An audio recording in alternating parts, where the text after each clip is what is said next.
up, brawlers, bladers, and fellow awesome nerds? It is I, Baku Dad, one half of the Baku Boys, and if this is your first time to the channel, please hit that like and subscribe button. Also, please be sure to drop us a comment and check out our other projects in the description below, as we do try and release weekly Bakugan, Beyblade, and other awesome nerdy content every Wednesday, Friday, and Saturday. But with that being said, let's go ahead and jump into what I've got in store for you guys for this video. So today is Saturday, November 12th, and we are finishing off Solo Tabletop Gaming Week, which is our first Solo Tabletop Gaming Week here on the Baku Boys channel. And Wednesday and Friday were actually really good with a one deck dungeon, and today we're going to be checking out another really awesome tabletop game. And this one, Baku Kid and I had picked up a while back. We just never got to show it off. And what for today's tabletop game, we will be taking a look at Saban's Power Rangers Heroes of the Grid. It is created by Jonathan Ying and produced by Renegade Game Studios. It is for 14 and up.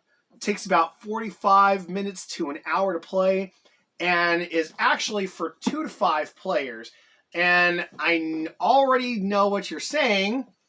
Baku Dad, it's Solo Board Gaming Week. Why are you covering a game that takes more than one player to play? The reason why is Jonathan Ying did a video a while back on the Renegade Games website for the Power Rangers board game, and it wound up covering a variation to where you can play Power Rangers Heroes of the Grid in a solo format, just by yourself. So that is why we will be taking a look at this game on Solo Tabletop Gaming Week. But we are not going to waste that much more time. We're going to jump straight to the table, where we are going to go ahead and check out this game and everything inside this really super cool box. Catch you guys at the table in just a moment. It's morphin' time! And here we are back at the table, ready to check out Saban's Power Rangers Heroes of the Grid. And as you guys can tell, this box is actually a pretty big box, because this is actually a really, really super cool game. If the box will cooperate, we actually wound up getting the demo copy from our store, from our LGS. Well, not really. I wouldn't say demo copy. It's the copy that they had out to go ahead and demo out to other customers, but they did not have another copy in shop, and they let Baku Kid and I buy the one copy they had in store. So super awesome, and thank you to our LGS Dice Age Games for that. Here are some of the components for the game. This is your Zord grid, the command center, and you actually have a map that you build for the game that your characters will move around on. Let me go ahead and kind of set up the game board a little bit. Another reason why I really like this game is all the miniatures that you get with this game. So here are all your putties and super putties. And this game actually has a bunch of expansions, so you can add other rangers, other trooper types, other monsters, other bosses. I love the sculpts of the putties. And the Super Putties look super awesome. There's even an expansion to add Tommy Oliver, the Green Ranger, and every single variation for Tommy Oliver. There are a bunch of cards that come with the game, and they tell the cards tell you how to go ahead and deploy bad guys and monsters. And let's see, some of the monsters you'll fight Bones. You'll fight the Nasty Knight, the Pudgy Pig. If you guys remember a lot of the old Power Rangers episodes, and Madame Woe. And then the boss is, of course, Rita Repulsa.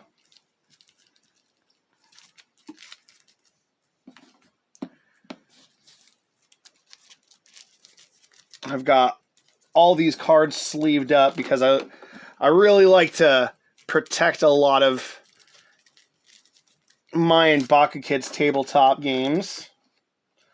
And one thing I wound up getting that did not come standard in the game was I wound up getting the upgraded dice, the better dice.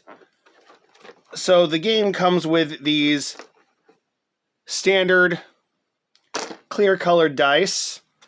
Here's some of the other cards that come with the game as well. The Zord cards, showing you all the Zords.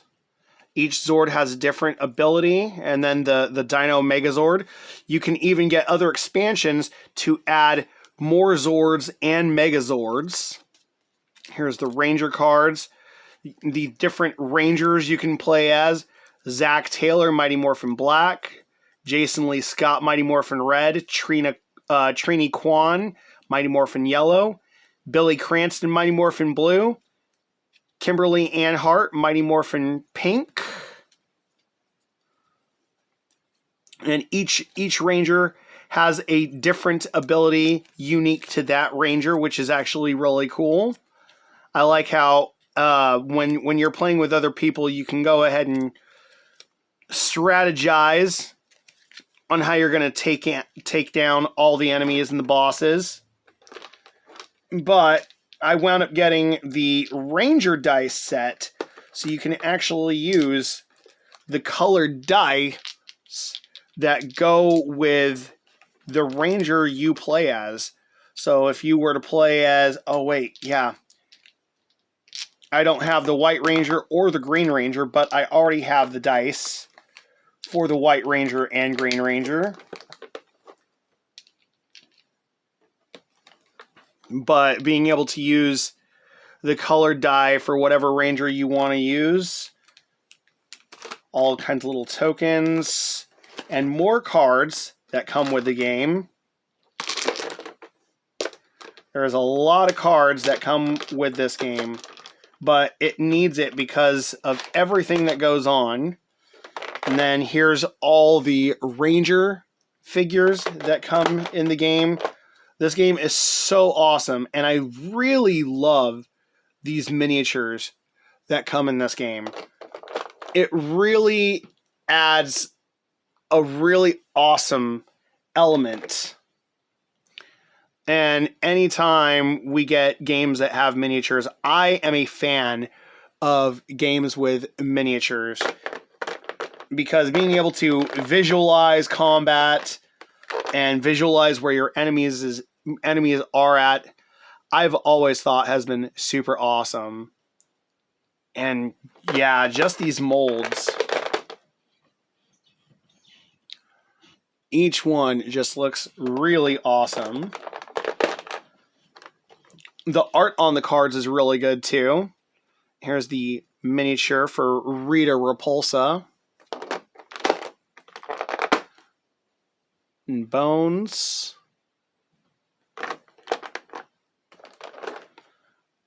The Pudgy Pig. This is actually probably one of the heaviest figures in the whole box. The Madame Woe figure. And then the Nasty Knight.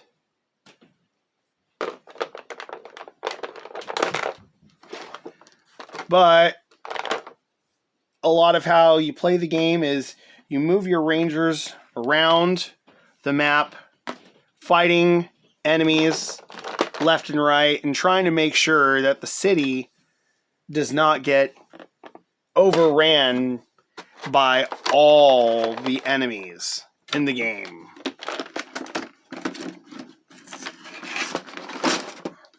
I have not played this game in a solitaire setting. I have played it with Baku Kid and another friend, and honestly, this game is a lot of fun.